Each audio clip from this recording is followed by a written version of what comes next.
당시나 지금이나 그 시대를 구분하지 않고 사이에 있는 모든 교회 시대도 마찬가지였겠지만 늘 항상 거짓 교사들이 있는 거죠. 거짓 교사들.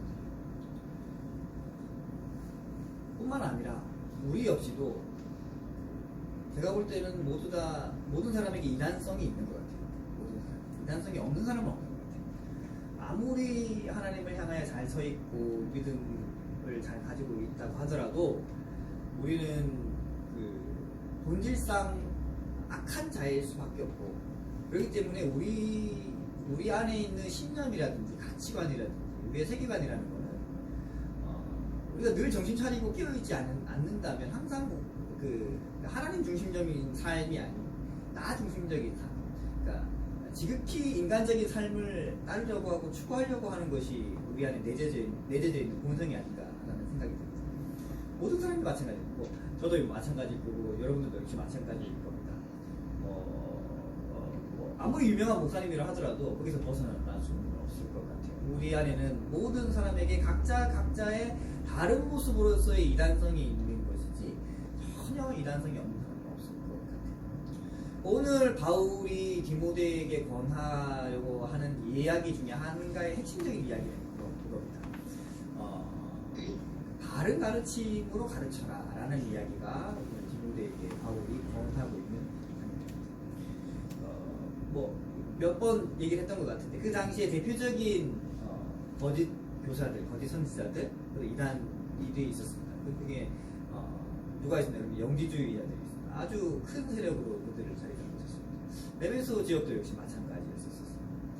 에베소 지역은 굉장히 번성했던 곳이었었고, 그리고 지금은 아니지만 그 당시에는 항구 도시였어요. 지금은 에베소를 가보면은 바다가 없어요. 지금은 에베소에서 몇 킬로를 더 가야지 바다를 만날 수 있었는데, 그 당시만 하더라도 에베소에는 항구가 있습니다. 에베소에 큰 강이 흘렀었습니다. 제가 예전에 한번 해드렸던 것 같은데, 강이 있는데 이 강에서 나오는 그 토산물들 때문에, 그 퇴적물들 때문에 계속해서 쌓여요. 그래서 쌓인 결과 오랜 시간에 걸쳐서 그 땅이 메워져서 지금은 이제 바다가 몇 킬로 떨어진 곳으로 지금 자리 잡았는데, 그 당시만 하더라도 에베소에 항구가 있어서, 항구가 있었다는 얘기는 수많은 배들이 들며 날며 무역을 했었던 곳이고, 또 항구 도시들의 특징들이 있잖아요. 그런 전형적인 그런 특징을 가지고 있는 곳이 에베소였습니다. 그러다 보니까 여러 지역에서 수많은 사람들이 지나다니면서 거주를 했었고, 영지주의자들도 굉장히 많은 세력을 떨치고 있던 곳이 에베소 지역이었습니다. 영지주의자들 얘기를 많이 들어보셨어요. 영주주의는 좀 간단하게 표현하면 이겁니다. 육은 악하고 영은 선하다. 이 핵심을 가지고 있는 것이 영주주의입니다. 그러니까 이런 거죠. 그러니까 우리는 모두 다 육신의 몸을 입고 있잖아요. 영주주의자들도 자기들이 육신의 몸을 입고 있으면서도 육신은 악하다고 이야기를 하면서, 그러니까 그 사람들이 추구하는 이상은 하루빨리 악한 육신을 가지고 있는 육신에서 벗어나야지 선한 곳으로 갈 수 있다고 생각을 하는 사람들. 근데 이게 어디까지 적용이 되나요? 예수님에게까지 적용이 되는 거예요. 그러니까 예수님은 실제로 인간의 몸을 입고 태어나셨고, 제자들과 함께 먹고 마시고 자고 주무시면서 생활을 하셨잖아요. 그런데 이 영주주의자들은 그렇게 보지 않는 겁니다. 예수님이라는 분은 인정을 해요. 예수님이라는 분은 인정을 하는데, 그분이 그리스도라는 것까지는 얼핏 인정하는 것 같아요. 그런데 무엇을 인정하지 않냐고요. 어떻게 하나님의 아들이신 그 거룩하신 분이 악한 인간의 육신을 덧입고 이 땅에 오실 수가 있냐? 그건 말도 안 되는 얘기다. 그런 이야기들을 주장을 하는 것이 영주주의자입니다. 그러면 우리가 질문할 수 있죠. 그러면 예수님께서 이 땅에서 나타내 보이시고 밥을 드시고 생활하시고 주무시고 하셨던 그런 건 뭐냐? 이렇게 역으로 질문할 수 있잖아요. 그럼 그들은 뭐라고 대답해요? 그거는 그렇게 보일 뿐이다 라고 대답해요. 그런 좀 어려운 말로 가현설이라고, 일종의 홀로그램 같은 그런 이미지였는 것 같아요. 홀로그램 같은. 실제가 실제의 몸이 아니, 그냥 그렇게 보일 뿐인 몸을 덧입고 오셨다라고 이야기를 하는 것이 영주주의자입니다. 그러면 이게 문제가 심각하게 돼요. 어떤 문제가 발생하게 될까요? 영주주의자들의 말에 따르면 예수님께서는 신성만 가지고 계시는 거야. 그러니까 하나님이신 신성만 가지고 계시는 것이지 인간의 몸을 덧입고 계시는 건 아니에요. 인성이 없는 거예요. 그럼 어떤 문제가 발생하게 될까요? 뭐 여러 가지 심각한 문제가 많이 일어나게 되는데 가장 결정적인 문제는 예수님의 죽으심을 잊을 수가 없는 겁니다. 그렇겠죠. 왜냐하면 육신을 덧입고 있지 않기 때문에. 육신을 덧입고 있지 않는데 죽음이라는 게 무슨 의미가 있을까요? 예수님께서 십자가에 달려 돌아가신 거, 고난을 당하신 거, 채찍질을 당하신 거, 여러 가지 많은 어려움을 당하신 거, 핍박을 당하신 거, 이게 있을 수 없는 일인 거예요. 그러니까 앞뒤가 맞지 않는 그런 이야기들이 여기 있습니다. 그러면 예수님께서 십자가에 달려 돌아가신 그것조차도 인정되지 않는다라면 그럼 그 다음 문제는 어디서 발생할까요? 부활이 없는 거죠. 죽음이 없는데 어떻게 부활이 있을 수 있겠습니까? 그들은 육신의 부활은 인정을 하긴 해요. 육신의 부활을 인정하긴 하지만 예수님 그들의 주장에 따르면 예수님은 육신을 다른 사람의 그 나중에 이제 하나님의 나라의 때가 올 때에 죽은 자들이 부활할 것을 인정을 하지만 예수님의 부활을 인정하지는 것 같지만 예수님의 육신 자체가 없는 분이신데 그분의 부활을 어떻게 인정을 할 수가 있습니까? 그런저런 여러 가지 심각한 문제들이 영지주의자들이 가지고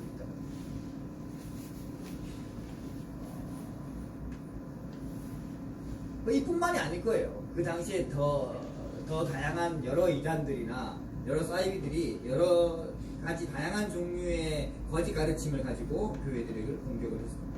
근데 지금 대표적으로 바울이 디모데에게 쓴 편지에 의하면은 대체적으로 지금 이야기하고 있는 것은 영지주의자. 그들이 생각하고 있는 그 이원론적인 그런 육은 악하고 영은 선하다는 이 이야기에 현혹되어서 휩쓸리지 말고 교회를 잘 이끌어 가라라고 이야기를 하고 있는 것이 지금 바울이 디모데에게 하고 있는 이야기입니다. 실제로도요. 그 당시에 영지주의자들의 주장에 의해서 영지주의자들이 하는 그런 이야기들 때문에 많은 사람들이 요새 휩쓸려 갖는 그런 근거를 찾아볼 수가 있습니다. 지도자들이 그렇게 많습니다. 그리고 젊은 여자들이 많습니다. 그렇죠. 제가 그 대학교 있을 때 대학생 때 이제 UMF에 있을 때 CCC라는 선교단체가 있어요. 굉장히 유명하고 크죠. 대체적으로 여러 선교단체들이 있는데 그 중에서 대체적으로 좀 규모가 있는 데가 CCC. 보통 대부분. 그런데 제가 있을 때 어떤 일이 있었냐 그러면은 CCC에 간사들이 여러 명이 있었었는데 그 간사들이 다 어느 하루아침에 이단으로 다 빠져버리는 그런 일이 있었어요. 제가 대학교 3학년 4학년 그걸 옆에서 지켜보면서 어떻게 저럴 수가 있나라는 그런 생각을 해봤어요. 그때 그들이 현역되어서 빠져 들어간 그 이단이 어디였냐 그러면 다락방이야. 들어보셨어요? 다락방은 주로 이제 믿는 사람들을 대상으로 공격을 해요. 그들의 그 틈을 공격을 하는 거죠. 그들이 믿고 있는 그 신앙의 틈을 이용해서 공격을 해서 그거 아니다. 그거 아니고 이거다. 라고 이야기를 하면서 성경 공부를 유도를 하고 그래서 결국 이렇게 빼간 그런 형태를 많이 취합니다. 그때 CCC 간사들이 싸그리 없어졌어요. 진짜. 싸그리 없어지고 하나도 없어서 어느 지역까지 간다 그러면은 부산에 있는 CCC 간사들이 올 정도로 그 정도까지 싸그리 없어지게 된 그런 일도 저는 옆에서 지켜봤습니다. 저희 단체에서도 리더급 있는 사람이 우리는 목자라고 했었습니다. 목자들 중에 몇 명이 그렇게 같이 휩쓸려 간 걸 제가 어린 시절이었었어요. 지켜보면서 뭐 어떻게 저럴 수가 있나 그런 의문을 한번 가져본 적이 있었어요. 나보다 훨씬 더 성경공부를 많이 하고 더 믿음이 있다라고 생각했던 사람들이 그 짧은 순간에 그들의 어떤 그 영향에 빠져서 그렇게 넘어가는 것을 보면서 어떻게 저게 가능한가라는 그런 일들이 아마 지금 이 에베소 교회뿐만 아니라 초대 교회 당시에 많이 있었던 것 같아요. 그래서 바울이 경계하여서 그 일에 대해서 이야기를 했던 것 같습니다. 그 영지주의자들은 이 이원론적인 육은 악하고 영은 선하다는 이런 그 신념 때문에 어디까지 가게 되냐면 극단적인 금욕주의까지 가게 됩니다. 육이라는 것이 악하기 때문에 육으로 인하여서 발생되는 그런 일들에 대해서는 금욕을 해야 돼요. 연단을 해서 스스로 그것을 지켜가면서 쳐내가면서 연단하는 것이 그들은 그래도 선한 방향으로 가는 방향이라고 생각을 했다는 거예요. 그래서 지금 4장에서 보면 뭐라고 하고 있냐면 바울이 이런 얘기를 하고 있어요. 성령이 1절 한번 보시죠. 성령이 밝히 말씀하시기를 후일에 어떤 사람이 믿음에서 떠나 미혹하는 영과 귀신의 가르침을 따르리라 하셨으니 이들이 지금 이 얘기가 지금 영지주의자들에 대해서 얘기를 하고 있습니다. 자, 그 사람들은 양심에 화인을 맞아서 외식함으로 거짓말하는 사람들이라 라고 이야기를 하고 3절에 보면 이렇게 혼인을 금한다. 그러니까 그들이 주장하는 것이 혼인을 금한다. 결혼하지 마라 라는 것이었다는 거죠. 왜 결혼하지 마라? 영지주의자들은 극단적인 금욕주의자들은 결혼하는 걸 결혼하지 마라 라고 이야기합니다. 왜 그럴까요? 그럴 수밖에 없어요. 왜냐하면 육신이 악하잖아요. 그런데 결혼을 하면 어떤 일이 발생합니까? 악한 육신들이 더 많이 생겨나요. 그죠? 이게 결혼을 하면 할수록 악한 육신들이 더 많이 생겨나는 거예요. 그들이 볼 때는 이게 바람직하지 않은 일인 거예요. 그래서 결혼하지 마라 라고 이야기를 합니다. 그럼 결혼한 사람들은 어떻게 해야 돼? 이혼해야 되느냐? 뭐 그렇게까지 얘기를 했는지는 잘 모르겠지만 어떻게 되냐면 극단적인 금욕 생활로 나아가겠습니다. 그러니까 그 부부 생활 하지 말라는 거죠. 그런 것까지 이르기까지 했었습니다. 또 그 다음에는 또 어떤 이야기를 그들이 했냐 그랬냐면 어떤 음식물을 먹지 말라고 그렇게 이야기했어요. 이건 아마 구약에서 이렇게 근거로 한 것으로 보여지는데 구약의 어떤 부분을 보면은 식물을 육식 말고 식물을 섭취하라는 그런 이야기가 얼핏 나오거든요. 그 당시에 아마 이 영지주의자들은 이거에 영향을 좀 받았던 것 같아요. 그래서 아마 그런 어떤 것은 먹고 어떤 것은 먹지 말라 이런 이야기를 했던 것 같아요. 그런데 바울이 로마서 14장에서 한번 언급을 하긴 했었는데 어떤 이야기를 했었냐 그러면은 어떤 사람들이 로마서 14장에서 바울은 이렇게 얘기했습니다. 어떤 사람들은 식물만을 먹는 것을 믿음이 있는 것이라고 생각을 한다 라는 이야기를 한 적이 있습니다. 아마 그때도 영지주의자들에 대한 이야기였던 것 같아요. 그러면서 바울은 뭐라고 얘기를 하냐 그러면 먹고 마시는 것 먹는 것에 대해서는 우리가 거리둘 것이 없다라는 이야기를 합니다. 우리가 잘 알고 있는 부분이에요. 그러면서 다만 그렇지만 우리가 주의해야 할 것은 우리가 먹는 것으로 인하여서 우리가 모든 것을 먹을 자유가 있지만 그 먹는 것으로 인하여서 누군가가 시험해진다면 그건 좀 조심해야 되지 않느냐 그런 이야기를 하십니다.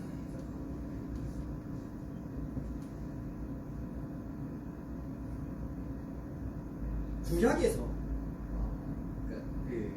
일부 구약의 그 토라와 말씀 중에서는 그런 말씀들이 있어요.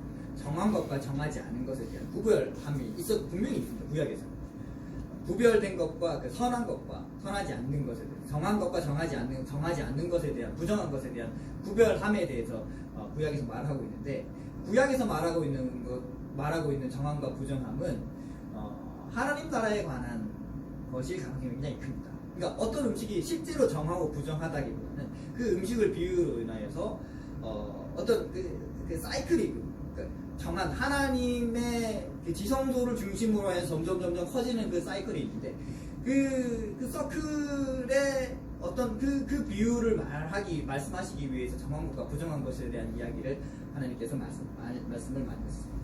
그 이야기를 사람들은 나중에 곡해하고 오해하여서 실제로 하나님께서 정한 음식과 부정한 음식이 있다라고 이야기를 했던 것이죠. 그런데 만약에 그들의 주장이 맞다라고 한다 그러면은 그 베드로에게 보여주신 환상 자체도 사실은 맞지 않는 것이죠. 사도행전에 보면은 베드로가 그 바울을 만나러 가기 전에 바울을 만나러 가기 전에 환상을 하나 보잖아요. 그때 하늘에서 광주리가 하나 내려오고 그 광주리 안에 여러 가지 음식들이 담겨져 있는 부정한 음식들이 담겨져 있었죠. 실제로 담겨져 있었고 그 하나님께서 그것을 베드로에게 먹으라 했을 때 베드로가 이건 부정한 것이기 때문에 나는 먹을 수 없다라고 했을 때 부정하지 않다 먹어라 그런 이야기가 나오는 부분이었습니다. 하나님께서 만약에 그 영지주의자들이 맞다 그러면은 그것은 맞지 않는 것인 거죠. 정한 것과 부정한 것은 없습니다. 구약에서는 일부 그런 개념들이 하나님 나라의 관점에서 나타나긴 하지만 신약에서는 전혀 그런 것이 맞지 않게 되는 것이죠. 만약 이게 신약에까지 넘어오게 된다 그러면 심각한 문제가 발생하게 되는 거죠. 정한 것과 부정한 것. 이것은 예수 그리스도를 통해서 완전하게 됐는데 이것이 다시 이전의 구약으로 돌아가자는 얘기고, 그럼 예수 그리스도를 결국에는 부정하자라는 그런 이야기로 되고 마는 겁니다. 우리 역시 마찬가지겠죠. 우리 역시 마찬가지. 우리도 뭐 어떤 일을 하거나 먹고 마시는 것에 관하여서 정한 것과 부정한 것을 애써서 구분할 필요가 없는 거예요. 하나님께서 만드신 창조 그 세상 가운데서 예수 그리스도를 통하여서 이루어지는 그 하나님 나라 가운데서 우리가 하나님의 뜻을 잘 순종하며 이렇게 살아가면 될 것 같습니다. 영주주의자들은 그런데 이런 거짓 가르침들을 다른 사람들에게 가르쳤다라는 것이죠. 실제로 적지 않은 사람들이 그들의 미혹에 빠져들었고 또한 동화되어서 교회에서 떠나게 되고 여러 가지 다른 가르침을 접하게 되는 그런 얘기를 했습니다. 바울이 지금 디모데에게 그것을 경계하라고 말합니다. 에베소 교회를 담당하고 있다. 디모데. 그러면서 이 얘기를 마치고 난 다음에 디모데에게 뭐라고 얘기를 하냐 그러면은 내가 이것으로 형제를 깨우치면, 그러니까 영지주의자들 혹은 거짓 교사들이 가르치는 여러 가지 그 하나님 이외에 하나님께서 만들어 놓으신 그런 질서에 관한 이야기 말고 여러 가지 다른 이야기들에 대해서 너가 바르게 깨우치면, 성도들에게 바르게 깨우치면 너가 예수 그리스도 안에서 좋은 일꾼이 될 것이다라고 이야기를 하고 있습니다. 여기서부터 이제 실제적인 이야기가 진행이 돼요. 좋은 일꾼이라는 것은 뭘까요? 지금 바울이 말하고 있는 좋은 일꾼이라는 것은 열심히 일하는 말도 아니겠죠. 그렇다고 철저하게 금욕 생활을 하라는 것도 아닙니다. 그것은 하나님께서 만드신 그 질서 가운데서, 그 나라의 질서 가운데서 그것을 잘 따르고 그것을 쫓아서 살아간다면 그것이 좋은 일꾼이 된다는 이야기를 하고 있습니다. 그래서 실적에도 보면 이런 얘기를 하고 있습니다. 망령되고 허탄한 신화를 버리고 경건에 이르도록 내 자신을 완전하라. 망령되고 허탄한 신화라는 것은 그 당시 영주자들이 가지고 있던 여러 가지 신화에 대해서 얘기를 하고 있습니다. 여러 가지 미신적인 그런 이야기들을 믿고 있었어요. 그것을 버리고 경건에 이르도록 내 자신을 연단하라 라고 이야기를 하고, 결국에는 이 이야기는 무엇을 향하여 있냐 그러면은 여러 가지 다른 헛된 것들을 벗어버리고 믿는 자들에게 소망으로 살아계신 하나님을 향하여서 바로 서 있어라 라고 이야기를 하고 있는 거죠. 하나님께서 어떤 이야기를 하셨다면 그 이야기를 곱게 해석하지 말고 거기다가 자기 생각을 덧붙이지 말고 거기다 뭘 빼지 말고 그냥 그대로 왜 하나님께서 이 말씀을 하셨을까 라는 것을 큰 줄거리 가운데서 이해하고 받아들이라 라는 그런 이야기가 되고 싶습니다. 거기다 뭔가를 빼고 뭔가를 더 추가한다면 그것이 우리에게 인간성이 있는 것이고 사이비성이 있게 될 것입니다. 그런데 제가 앞서 처음에도 말씀드렸다시피 사람들은요 늘 자기 얘기를 하고 싶어 해요. 목사라고 별반 다르지 않습니다. 성도라고 별반 다르지 않습니다. 집사님들이라고 별반 다르지 않습니다. 항상 말씀을 보면서 해석을 할 때 자기 생각이 거기에 가미되기 마련이고, 그러다 보니까 거기에서 뭔가를 빼게 되고 뭔가를 더 하고 싶은 욕구가 생기기 마련이거든요. 그걸 철저하게 자제할 수 있어야 하는 것이 우리가 해야 되는 그런 일입니다. 그럼 뭘 빼야 되고 거기다가 그러면은 내가 무슨 이야기를 해야 되고 어떻게 풀어가야 할 것인지에 대해 어떻게 내가 이해하고 받아들여야 될 것인지는 어떻게 알 수 있습니까? 우리는 분명히 사람이고 우리 생각이 가지고 있는데, 그래서 우리는 늘 여러 사람들과의 어떤 그 성도의 교제를 나눠볼 필요가 있는 것이죠. 내가 이렇게 생각하는데 어떻게 이 생각에 대해서 어떻게 생각합니까?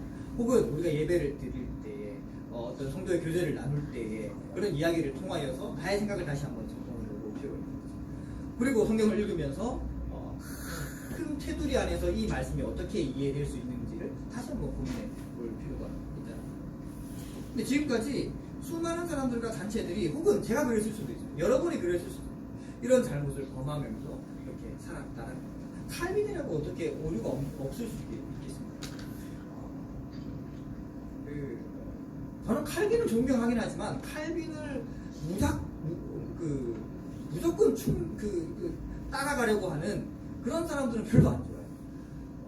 무조건 칼빈이 옳다 이렇게 얘기하는 사람들은 저는 별로 좋아하지 않습니다. 그럴 수밖에 없어요. 그 사람, 칼빈이라는 사람도 사람이었는데, 루터라는 사람도 사람이었는데 어떻게 오류가 없을 수가 있겠습니까? 그 사람들이 이야기하는 많은 좋은 이야기들을 받아들이면서 우리가 쫓아가야 할 것은 분명하지만 그 사람도 이단성이 있는 사람이었고 오류가 있는 사람이었기 때문에 그 부분 우리가 분별해낼 수 있어야 된다는 것이죠. 우리 역시 마찬가지일 겁니다. 우리가 하나님의 말씀을 보면서 신앙의 삶을 살아내면서 그리스도인의 삶을 살아내면서 우리에게는 혹시 이단성이 있지 아니한가? 우리는 혹시 우리의 삶을 통하여서 말을 통하여서 거짓 가르침이 우리 안에 있지 아니한가 하는 것을 되돌려 볼 필요가 있게 되는 것이죠. 그 뉴스를 들어보면요, 참 요즘 정광훈 목사인가? 그죠? 그 사람은 정말 저 사람은 목사가 맞나 싶어요. 그냥 목사 아니라고 했으면 좋겠고요. 정말 뭐 이상한 얘기도 많이 하고 그런 것 같아요. 근데 이제 혼자만 그러면 좋겠는데 그 사람이 한기총 회장이라면서요. 그리고 한 교회를 맡고 있는 사람이 있지 않겠습니까? 그리고 그 사람을 또 따르는 수많은 사람들이 있지 않겠습니까? 그 사람으로 인하여서 얼마나 많은 사람들이 거짓된 그런 헛된 그런 가르침을 쫓아가지 않겠나라는 그런 염려는 참 많이 해요. 그래서 한편으로는 기도가 참 되더라고요. 하나님께서 이 세상을 주관하여서 움직여 가실 때 그래도 좀 하나님의 은혜가 좀 순성한 그런 좀 이 나라가 됐으면 좋겠다라는 생각이 그런 기도가 저절로 되어가는 데서 봅니다. 어떻게 그들이 믿음을 지켜왔든지 간에 그들이 어떻게 시작을 했든지 간에 왜 그렇게 했든지 간에 그 도중의 과정은 잘 모르겠지만 어쨌든 작은 부분이라도 헛된 가르침과 잘못된 가르침을 가르치고 있다면 그 사람들은 거짓 교사일 것입니다. 이단성을 가지고 있는 사람입니다. 그래서 우리는 우리 자신 또한 그렇게 경계를 해야 할 것입니다. 내 생각과 우리의 신념이, 우리의 가치관이, 우리의 세계관이 하나님의 말씀 위에 서 있다면, 하나님의 가치관과 세계관 위에 서 있다면 우리도 역시 그들과 다를 바가 없는 사람일 뿐이라는 거죠. 무슨 얘기냐면은 제가 정광훈 목사 얘기를 했지만 나조차도 만약에 그런 작은 오류가 있다면 그 사람과 별로 다를 바가 없는 사람이라는 것을 스스로 자각하면서 깨달으면서 내 순간마다 경계해야 될 필요가 있다는 거죠. 항상 말씀을 대하면서 내 생각이 먼저가 아닌 하나님의 전체의 뜻을 헤아려볼 필요가 있을 것입니다. 이제 새로운 한 해가 시작이 됐죠. 지난주에는 한 해의 마지막 날이었는데 이제는 새로운 한 주의 시작입니다. 모르겠어요. 어떤 계획과 어떤 뜻을 가지고 계신지 모르겠지만 저에게는 기대는 있어요. 어떤 기대가 있어요? 올 한 해, 2020년 올 한 해는 우리 교회와 나와 또 제가 섬기고 있는 학교는 어떤 식으로 하나님께서 이끌어 가실까에 대한 기대를 좀 가지고 있습니다. 그런데 여기서 한 가지 우리가 주의해야 될 것은 이 부분인 것 같아요. 기대를 가지고 있어요. 하나님을 향하여서 기대를 가지고 있고 우리가 나아갈 방향에 대해서 어떤 꿈을 가지고 있고 어떤 소망을 가지고 있는데 그 소망 가운데 기대 가운데 우리 자신이 어떤 오류에 빠질 수 있다는 것을 늘 경계하면서 그렇게 살아가야 할 것 같습니다. 우리는 무엇을 계획하고 어떤 뜻을 세우고 있습니다. 혹은 그 가운데서 우리는 어떤 작은 부분에서라도 어떤 성경적인 그런 부분이 아닌 잘못된 신념을 가지고 있지 않은지를 돌이켜볼 필요가 있을 것 같아요. 만약 그런 잘못이 조금이라도 그런 오류가 우리에게 있다면 우리 역시 영지주의자들과는 그 형태가 다를 뿐 역시 마찬가지로 이단성을 가지고 있는 사람인 것을 경계해야 할 것입니다. 우리는 늘 부족한 사람입니다. 연약한 사람입니다. 나약한 사람들이고 죄에 있는 인간일 뿐입니다. 우리는 그 사실을 잊지 말아야 할 것입니다. 그러면서 우리는 성경을 바라보아야 할 것입니다. 하나님의 말씀을 들어야 될 것이고 기도해야 할 것이고 하나님의 뜻을 분별할 수 있어야 될 것이고 다른 성도들과 성도의 교제를 통하여서 다른 방향으로 나아갈 수 있어야 할 것입니다. 바울은 이렇게 얘기를 합니다. 육신의 연단은 약간의 유익만 있을 뿐이다. 영지주의자들이 얘기하는 금욕적인 생활을 얘기를 하는 겁니다. 육신의 연단은 약간의 유익만 있을 뿐이다.